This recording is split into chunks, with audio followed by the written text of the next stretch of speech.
मागील काही दिवसात एटीएम चोरीच्या घटनांमध्ये वाढ झाली असून एटीएम, बँक व सोने चांदीचे दुकान सुरक्षाबाबत हिंगोली जिल्हा पोलीस अधीक्षक जी. श्रीधर यांनी सर्व ठाणेदारांना चोरीच्या घटनांना आळा घालण्याबाबत उपाययोजना संदर्भाने संदेश दिला होता।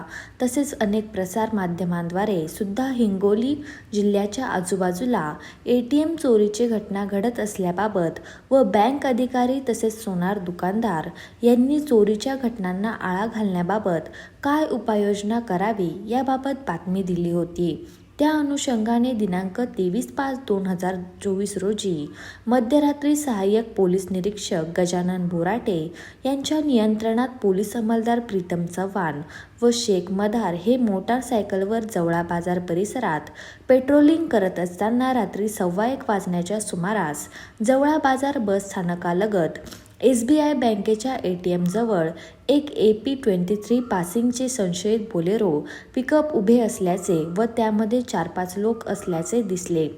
त्या अनुषंगाने पोलिसांना सदर पिकअपबाबत चौकशी करण्यासाठी जवळ जात असतानाच सदर बोलेरो पिकअप अतिशय वेगाने नागेशवाडीकडे निघून गेली। पोलीस अंमलदारांनी त्यांचा पाठलाग केला, परंतु संशयित बोलेरो पिकअप अंधाराचा फायदा घेऊन पळून गेली। सदर पुणे पेट्रोलिंग करून ATM चोरीचा डाव उधळून लावल्याबद्दल हिंगोली जिल्हा पोलीस अधीक्षक जी. श्रीधर यांनी हट्टा पोलीस स्टेशनचे कर्तव्यदक्ष ठाणेदार गजानन बोराटे, पोलीस अंमलदार प्रीतम चव्हाण, शेख मदार यांना प्रशस्तीपत्र व बक्षीस दिले आहे।